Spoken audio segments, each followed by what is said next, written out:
Atheist professor mocked Jesus during lecture. 24 hours later, they saw him in church. What started as intellectual pride became a father's desperate prayer, and what happened next humbled the smartest man on campus in ways no textbook could ever teach. The miracles of Jesus can be explained by primitive superstition and a desperate need for a good story. Professor Alistair Finch paced across the stage of the packed lecture hall, his voice carrying easily to the back rows where students scribbled notes and hung on every word. Behind him, a slide glowed on the screen. Mythology and Mass Delusion, Deconstructing the Christ Figure. He was in his element, 48 years old, best-selling author, the kind of professor students waited semesters to get into. His classes on ancient history were legendary, not just for the knowledge, but for the way he could tear apart 2,000 years of belief with logic and wit. Take the resurrection, he continued, that familiar smirk playing at the corners of his mouth. A body goes missing, and a handful of grieving, uneducated followers claim he's alive. Today we call that a crime scene. 2,000 years ago, they called it a religion. Laughter rippled through the hall. Students exchanged glances, some nodding, others looking uncomfortable. Professor Finch had that effect. He made you question everything you'd been taught to believe. He clicked to the next slide. A famous painting of Jesus, arms outstretched, eyes full of compassion. So when you see this image, don't see a savior. See a first-century carpenter who became the most successful marketing campaign in human history. More laughter. A few students actually applauded. Professor Finch took a small bow, clearly enjoying himself. This was what he lived for. The moment when young minds opened up and threw off the chains of superstition their parents had wrapped around them. The sin was committed, and Alistair Finch had no idea that in less than 24 hours his perfectly ordered world would come crashing down. After class, students lingered to ask questions and offer praise. "Professor, that was brilliant. You completely changed how I think about religion. My parents are going to hate this, but I think you're right." Alistair soaked it up. This was why he'd become a teacher, to free minds from the prison of faith. As the last student left, Dr. Evelyn Reed appeared in the doorway. She taught in the theology department, a quiet woman with graying hair and the kind of calm that came from deep roots. Most of the faculty avoided discussions between her and Alistair. They could get heated. "Quite the performance today," she said, walking down the steps toward the stage. "Just presenting facts, Evelyn. I know that's foreign to your department, but some of us deal in evidence." She didn't rise to the bait. Never did. You never answer the one question that matters, though. Alistair was gathering his papers, already thinking about his 10-year-old daughter Chloe waiting for him at home. And what's that? What happens when you face something your intellect can't explain? He stopped, looked up at her with that condescending smile he'd perfected over decades of academic debates. "Nothing my intellect can't explain, Evelyn. That's the point of having one." She studied his face for a moment, and something like sadness flickered in her eyes. "I'll pray for you, Alistair." "Save your breath," he said, slinging his bag over his shoulder. "I've got dinner to make." He walked out, dismissing her words like he dismissed everything else that couldn't be proven in a lab. But as he drove home through the autumn evening, Dr. Reed's question echoed in his mind like a song he couldn't shake. What happens when you face something your intellect can't explain? Home was a modest house near campus, filled with books and the kind of comfortable chaos that comes with raising a curious child alone. Alistair's wife had died when Chloe was 3. Cancer, despite all the prayers and positive thinking in the world. Another piece of evidence that the universe was random, not ruled by some benevolent deity. "Daddy!" Chloe burst through the front door as his key turned in the lock. She was small for 10, with wild curly hair and eyes that sparkled with the same intelligence that had made her father famous. "How was school, kiddo?" He scooped her up, amazed as always that this perfect little person was his. "Mrs. Peterson said we're studying ancient civilizations next week. Can you help me with my project?" "Of course. What civilization?" "Ancient Israel. We have to write about daily life and beliefs and stuff." Alistair set her down, his academic mind already clicking into gear. "I can help you separate the historical facts from the religious myths." Chloe tilted her head, studying him with those serious eyes. "Mrs. Peterson says the religious stuff was important to how they lived." "Mrs. Peterson is being polite. The religious stuff was just stories they told themselves to feel better about a hard life." They made dinner together. Grilled cheese and tomato soup, Chloe's favorite. She chatted about school while Alistair half listened, his mind still on the day's lecture. He'd been particularly sharp today, really driven the point home about the absurdity of supernatural claims. After dinner, Chloe curled up on the couch with a book while Alistair graded papers. The house was quiet except for the whisper of turning pages and the scratch of his red pen. Around 9 o'clock, Chloe started feeling warm. "Daddy, I don't feel good." Alistair looked up from a particularly poorly written essay about Roman politics. "What's wrong, sweetie?" "My head hurts, and I'm really hot." He crossed to the couch and felt her forehead. "Definitely a fever, but nothing alarming. Kids got sick all the time. Let's get you some medicine and tuck you into bed. You'll feel better in the morning." But an hour later, Chloe was worse. The fever had spiked, and she was shivering despite the blankets piled around her. When Alistair tried to wake her for more medicine, her eyes rolled back and her body went rigid. The seizure lasted 30 seconds. The longest 30 seconds of Alistair's life. Emergency room. Bright lights and hurried voices and forms to fill out while his daughter lay unconscious on a bed that made her look impossibly small. Alistair answered questions with the precision of a man used to dealing in facts. But inside, something was screaming. Dr. Martinez was young, competent, the kind of doctor who inspired confidence. But after 3 hours of tests, his confidence was cracking. "Professor Finch, I'm going to be honest with you. We're not sure what we're dealing with here." They stood in the hallway outside Chloe's room, speaking in low voices while machines beeped and monitors flashed numbers that meant nothing to Alistair. "Her fever is 104 and climbing. The neurological symptoms suggest some kind of inflammation in the brain, but the blood work isn't showing infection. The MRI is inconclusive." "Inconclusive how?" "There's something there, but we can't identify it.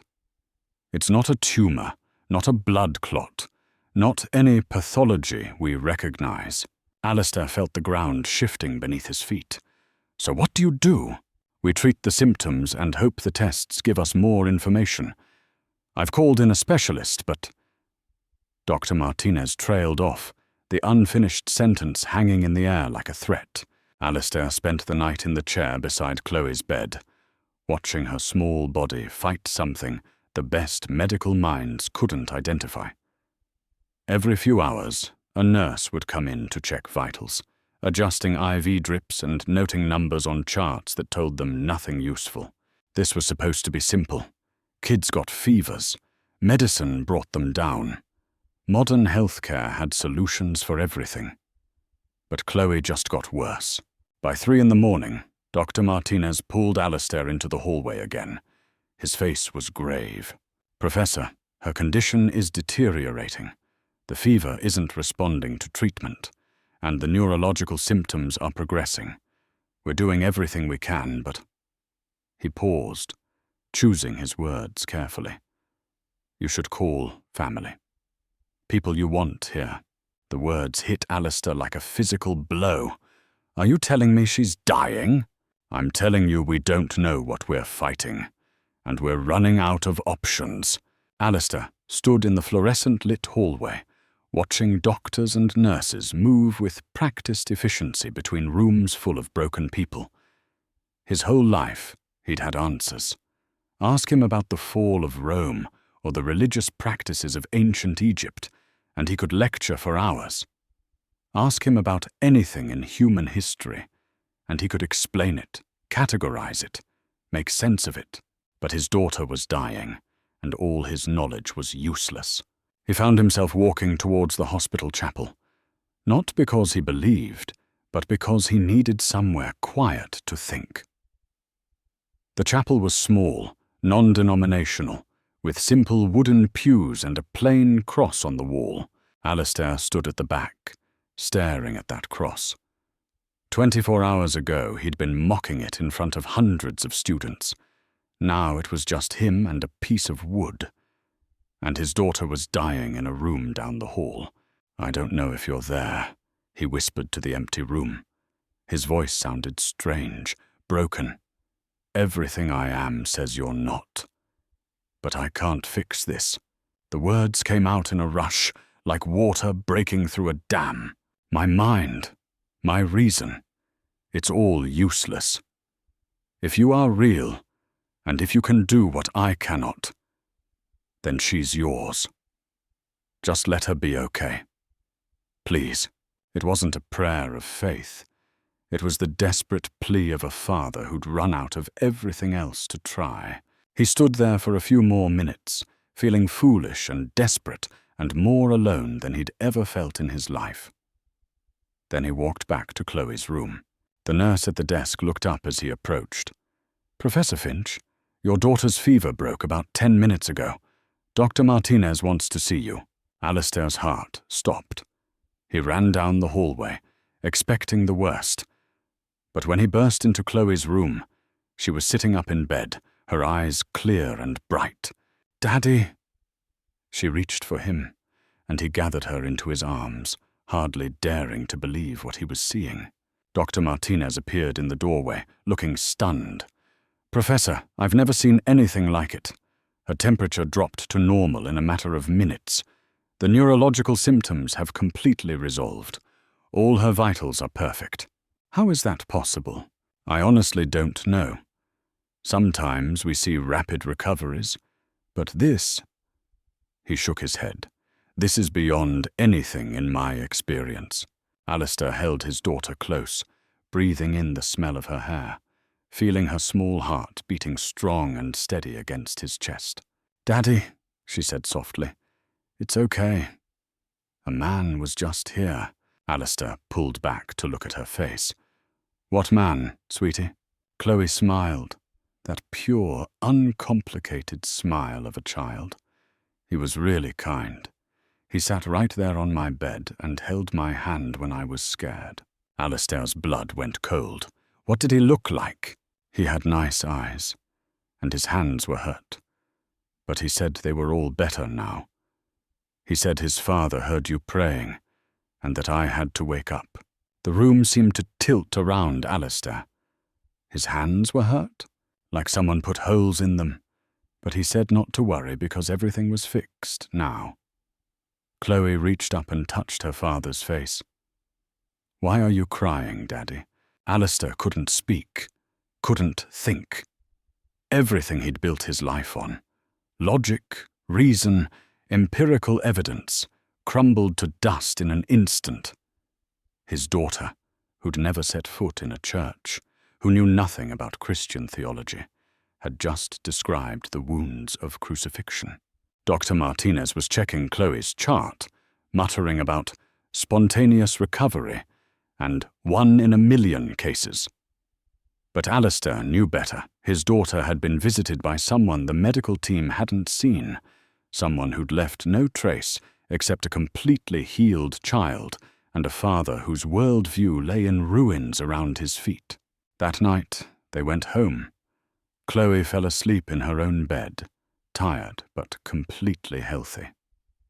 Alistair sat in his study, staring at shelves full of books that suddenly seemed to contain only half the story. Sunday morning came grey and quiet. Alistair had planned to spend the day with Chloe, maybe take her to the park, celebrate her recovery with ice cream and normalcy. Instead, he found himself driving toward campus. Dr. Evelyn Reed sat in her usual pew at the small chapel near the university, third row from the front, right side. She'd been attending services here for 15 years, finding peace in the simple liturgy and familiar hymns. The service was about to begin when the heavy wooden doors at the back of the sanctuary opened. Dr. Reed turned with the rest of the congregation to see who was arriving late. Professor Alistair Finch stood in the doorway, not the confident, well-dressed academic who commanded lecture halls and demolished belief systems. This man looked hollow, exhausted, wearing the same clothes he'd worn to the hospital. His face held no trace of the smirk that had become his trademark. He walked slowly down the aisle and slipped into the back pew, his head bowed. Dr. Reed felt tears prick her eyes. She didn't know what had happened, but she could see that something fundamental had changed in the man who'd mocked faith just 2 days earlier. The service continued. Hymns were sung, prayers offered, a simple sermon about doubt and faith delivered by the campus chaplain. Through it all, Professor Finch sat silently in the back, occasionally wiping his eyes. After the service, people filed out slowly, many glancing curiously at the famous atheist in the back pew. Dr. Reed waited until the sanctuary was nearly empty, then approached him. "Alistair?" He looked up, and she saw something in his eyes she'd never seen before. Not the intellectual arrogance or dismissive superiority, but a profound, searching humility. "My daughter was dying," he said quietly. "The doctors couldn't help her. So I asked for help from someone I didn't believe in. And she got better, completely, instantly better. And she told me about a visitor I can't explain." Dr. Reed sat down beside him. "What kind of visitor?" Alistair's voice was barely a whisper. "The kind with wounded hands, who said his father heard my prayer." They sat in silence for a long moment, surrounded by the peace of the empty sanctuary. "What happens now?" Dr. Reed asked gently. "I don't know. Everything I thought I knew. It's all wrong, or incomplete, or—" He shook his head. "I was an expert on the history. But I'm just now beginning to learn the truth." Over the following weeks, word spread across campus. Professor Finch, the famous atheist, had been seen in church, not once, but every Sunday. He didn't give interviews or make grand statements about conversion. He simply attended, sat in the back, listened. His lectures changed too. Still brilliant, still scholarly, but the mocking edge was gone. When students asked about religious beliefs, he spoke with respect rather than contempt. These were deeply held convictions that shaped entire civilizations, he would say. We should seek to understand them, not dismiss them. One afternoon, Dr. Reed found him in the chapel library, reading a worn copy of the Gospels. "Doing some new research?" she asked. Alistair looked up, and for the first time since she'd known him, his smile was genuinely humble. "You could say that. I spent my career studying what people believed about Jesus. Now I'm trying to understand who he actually was. And what have you discovered? That there's a difference between knowing about someone and knowing them." He turned a page, his finger tracing the text like it contained secrets he was just beginning to glimpse. "And that maybe some questions can't be answered in a lecture hall." Dr. Reed smiled. "Sometimes the best learning happens when we realize how much we don't know. My daughter taught me that. She met someone I'd spent years proving didn't exist. And now—" He gestured to the book in his lap. "Now I'm trying to figure out how I got it so wrong. Not wrong, Alistair, just incomplete." That evening, Alistair went home to find Chloe at the kitchen table, working on her Ancient Israel project. She'd drawn pictures of families gathered around wells, children playing in dusty streets, people bringing offerings to the temple. "How's it coming, kiddo?" "Good." I'm writing about how they celebrated Passover. Mrs. Peterson said it was about remembering when God saved them. Alistair sat down beside her, looking at her careful drawings and neat handwriting. What do you think about that? About God saving people? Chloe looked up with those serious eyes. I think he still does, when people really need him. Like when you were sick? Uh-huh. The man with the hurt hands said his father listens to all the prayers, especially the scared ones. Alistair reached over and smoothed her wild curls. What else did he tell you? That some people spend so much time looking at books about God that they forget to actually talk to him. She tilted her head, studying her father's face. But that's okay, because he waits for them to figure it out. That night, after Chloe was asleep, Alistair sat in his study, surrounded by all his books and degrees and awards. Evidence of a brilliant career built on the foundation of human reason. But none of it had been enough to save his daughter. He picked up the simple copy of the Gospels he'd borrowed from the chapel library and opened it to a passage someone had marked. Unless you become like little children, you will never enter the kingdom of heaven. For the first time in his adult life, Professor Alistair Finch began to pray, not as an intellectual exercise, but as a father grateful for mysteries he couldn't explain and miracles he couldn't earn. Months later, students would still fill his lectures, but they came for different reasons now. Not to have their faith destroyed, but to learn from a brilliant man who'd discovered that true wisdom began with admitting how little he actually knew. And sometimes, when he spoke about the historical Jesus, his voice would soften in a way that made students lean forward, sensing they were hearing not just facts, but truth from someone who'd encountered it firsthand. Professor Finch never became a preacher or wrote books about his conversion. He remained a scholar, but one transformed by the recognition that some questions can only be answered on your knees, and some truths can only be understood by a heart humble enough to believe what a child knows without doubt, that love is stronger than logic, miracles are more real than theories, and sometimes the wisest thing a brilliant man can do is sit in the back pew and listen like he's never heard the story before, because maybe, for the first time, he finally has.